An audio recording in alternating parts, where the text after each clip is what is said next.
ইন্নাল হামদুলিল্লাহ ওয়াসসালাতু ওয়াসসালামু আলা রাসূলিল্লাহ আম্মা বা'দ।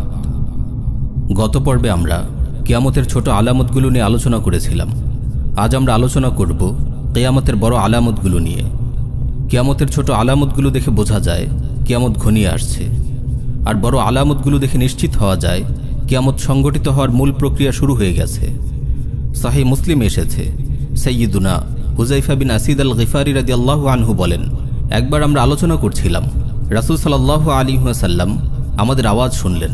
তিনি জানতে চাইলেন, মা তাযাকারুন, তোমরা কি নিয়ে আলোচনা করছো? সবাই বলল, আমরা কিয়ামতের আলোচনা করছিলাম।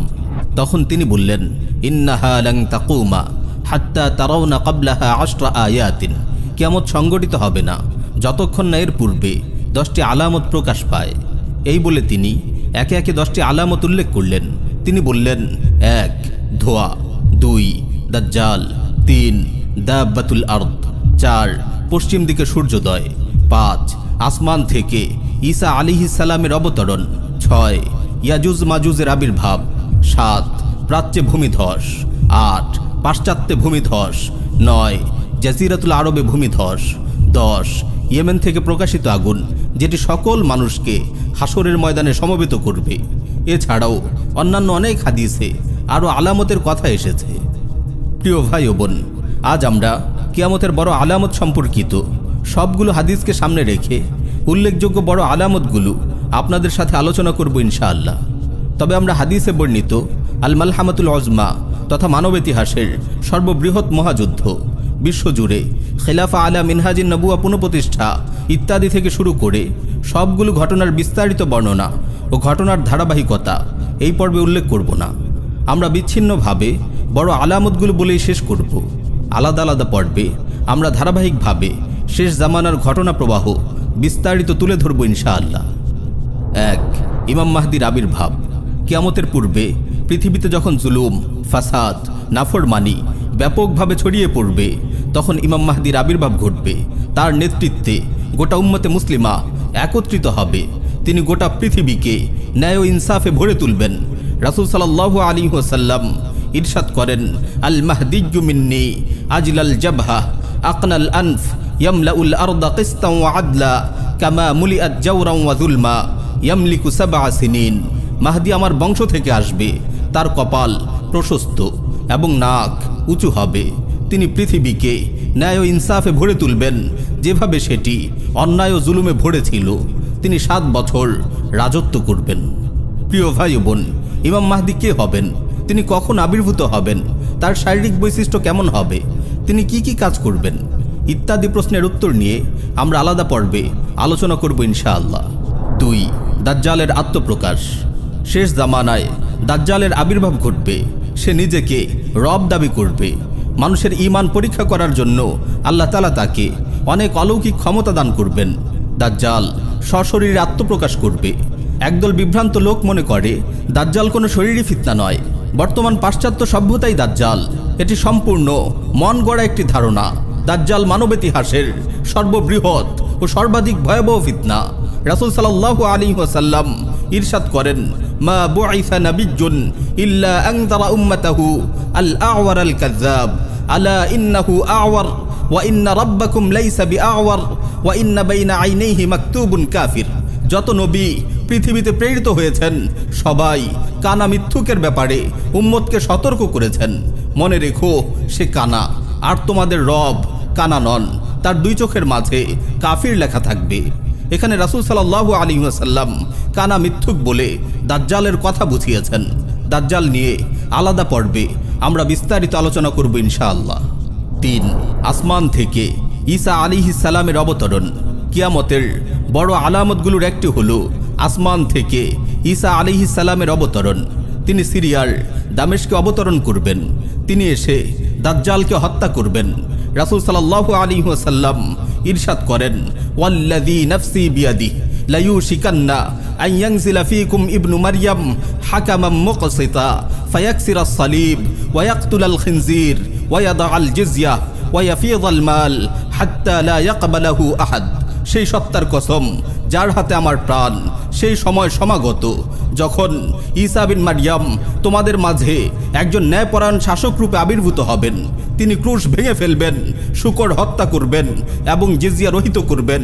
আর তখন সম্পদের প্রাচুর্য এত বেশি হবে যে নেয়ার কেউ থাকবে না। 4. ইয়াজুজ মাজুজের আবির্ভাব। কিয়ামতের আগে ইয়াজুজ মাজুজের আবির্ভাব ঘটবে। তারা ইয়াফিস বিন নূহ আলাইহিস সালামের বংশধর। তারা পৃথিবীতে সেই বিপর্যয় সৃষ্টি করবে, মানব জাতিকে নির্বিচারে হত্যা করবে, ক্ষেত খামার ধ্বংস করবে। তারা এখন বাদশা জুলকারনাইনের নির্মিত দেয়ালের উপরে আটকা পড়ে আছে। কুরআনে এসেছে, ক্বালু ইয়া যাল কারনাইনি ইন্না ইয়াজুজ ওয়া মাজুজ মুফসিদুনা ফিল আরদ ফাহাল নাজআলু লাকা খারজান আলা আন তাজআলা বাইনানা ওয়া বাইনাহুম সাদ্দা। তারা বলল, হে জুলকারনাইন, ইয়াজুজ মাজুজ দেশে অরাজকতা সৃষ্টি করেছে। আপনি বললে আমরা আপনার জন্য কিছু কর ধার্য করব, এই শর্তে যে আপনি আমাদের ও তাদের মাঝে একটি প্রাচীর নির্মাণ করে দেবেন। কিয়ামতের পূর্বে বাদশা জুলকারনাইনের তৈরি এই দেয়াল ভেঙে যাবে। তারা দলে দলে লোকালয়ের উপর হামলে পড়বে। কুরআনে এসেছে, ইদা ফুতিহাত ইয়াজুজ ওয়া মাজুজ ওয়া হুম মিন কুল্লি হাদাবিন ইয়ানসিলুন। যখন ইয়াজুজ মাজুজকে ছেড়ে দেওয়া হবে আর তারা প্রতিটি উচ্চভূমি থেকে দ্রুত নেমে আসবে। 5. কাবা ধ্বংস করা। কিয়ামতের অন্যতম বড় আলামত হচ্ছে পবিত্র কাবা ঘর ধ্বংস হওয়া। সাহিহ বুখারীতে এসেছে, রাসূল সাল্লাল্লাহু আলাইহি ওয়াসাল্লাম ইরশাদ করেন, ইউকাররিবুল কাবা যু সুয়াইকাতাইন মিনাল হাবশা। হাবশার অধিবাসী জনৈক ব্যক্তি কাবাঘর ধ্বংস করবে। তার উভয় পায়ের নলা হবে সরু ও হালকা। সাহিহ বুখারীতে বর্ণিত অপর হাদিস এসেছে, কাআন্নী বিহি আসওয়াদ আফহাজ ইয়াকলাউহা হাজারান হাজারা। সরু নলার সেই কালো লোকটিকে যেন আমি চোখের সামনে দেখতে পাচ্ছি, যে কাবা ঘরের প্রতিটি পাথর খুলে ফেলবে। ইমাম ইবনে হাজার রাহিমাহুল্লাহ বলেন, কিয়ামত যখন ঘনিয়ে আসবে, আল্লাহর জমিনে আল্লাহ আল্লাহ বলার কেউ থাকবে না, তখন এই ঘটনা ঘটবে। 6. ধোঁয়া প্রকাশ পাওয়া। ধোঁয়া প্রকাশ পাওয়া কিয়ামতের বড় আলামতগুলোর একটি। এই ধোঁয়া পূর্ব থেকে পশ্চিমে ছড়িয়ে পড়বে এবং কিছু সময় পৃথিবীতে থাকবে। কুরআনুল কারীমে আল্লাহ রাব্বুল আলামিন ইরশাদ করেন, ফারতাকিব ইয়াওমা তা'তিস সামাউ বিদুখানিম মুবিন ইয়াগশান নাসা হাযা আযাবুন আলীম। অতএব সেদিনের অপেক্ষা করো যেদিন আকাশ স্পষ্ট ধোঁয়ায় ছেয়ে যাবে, যা মানুষকে ঢেকে ফেলবে। এটি এক যন্ত্রণাদায়ক আযাব। 7. 3 স্থানে ভূমিধস। আলোচনার শুরুতেই আমরা সহিহ মুসলিমে হুযায়ফা বিন আসিদ আল গিফারি রাদিয়াল্লাহু আনহুর বর্ণিত একটি হাদিস পেশ করেছি, যেখানে কিয়ামতের পূর্বে 3টি ভূমিধসের কথা বলা হয়েছে। একটি হবে প্রাচ্যে, আরেকটি হলো পাশ্চাত্যে, তৃতীয়টি হলো আরব উপদ্বীপে। 8. পশ্চিম দিক থেকে সূর্যোদয়। কিয়ামতের পূর্বে পশ্চিম দিক থেকে সূর্যোদয় হবে। এরপর আর কারো তাওবা কবুল করা হবে না। রাসূল সাল্লাল্লাহু আলাইহি ওয়াসাল্লাম ইরশাদ করেন, লা তাকুমুস সাআহ হাত্তা তাতলুআ আশ-শামসু মিন মাগরিবিহা ফাইযা রাআহা আন-নাসু আমানা মান আলাইহা ফাযাকা হিন লা ইয়ানফাউ নাফসান ঈমানুহা লাম তাকুন আমানাত মিন ক্বাবল। ততক্ষণ পর্যন্ত কিয়ামত সংঘটিত হবে না যতক্ষণ না পশ্চিম দিক থেকে সূর্যোদয় ঘটে। এই দৃশ্য দেখে পৃথিবীর সব মানুষ ঈমান নিয়ে আসবে, কিন্তু সেটি এমন সময় হবে যখন ইতিপূর্বে ঈমান আনেনি এমন ব্যক্তির ঈমান কোনো কাজে আসবে না। 9. কোরআন উঠে যাওয়া। কিয়ামতের পূর্বে কোরআন উঠিয়ে নেওয়া হবে। সহিহ হাদিস এসেছে, রাসূল সাল্লাল্লাহু আলাইহি ওয়াসাল্লাম ইরশাদ করেন, লা ইউসরায়ান্না আলাল কুরআনি যাতা লাইলা লা ইউতরাকু আয়াতুন ফি মুসহাফ ওয়ালা ফি কলবি আহাদিন ইল্লা রুফিআত। এমন এক রাত আসবে যখন কোরআনের সবগুলো আয়াত তুলে নেওয়া হবে, কোনো মুসহাফে কিংবা কারো অন্তরে একটি আয়াতও থাকবে না। 10. দাব্বাতুল আরদের আবির্ভাব। কিয়ামতের পূর্বে মাটি থেকে একটি প্রাণীর আবির্ভাব ঘটবে। এটি মুমিনের 2 চোখের মাঝে মুমিন লিখে দেবে এবং কাফিরদের 2 চোখের মাঝখানে কাফির লিখে দেবে, আর লোকদের আসন্ন আযাব ও বরবাদি সম্পর্কে সতর্ক করবে। আল্লাহ রাব্বুল আলামিন ইরশাদ করেন, ওয়া ইযা ওয়াকাআল কাওলু আলাইহিম আখরাজনা লাহুম দাব্বাতাম মিনাল আরদ তুকাল্লিমুহুম আন্নান নাসা কানু বিআয়াতিনা লা ইউকিনুন। যখন ঘোষিত শাস্তি তাদের নিকটে আসবে, তখন আমি তাদের জন্য ভূমি থেকে একটি প্রাণী বের করব, যেটি তাদের সঙ্গে কথা বলবে, এজন্য যে মানুষ আমার নিদর্শনসমূহ দৃঢ়ভাবে বিশ্বাস করত না। 11 ঠান্ডা বাতাসে মুমিনদের মৃত্যু।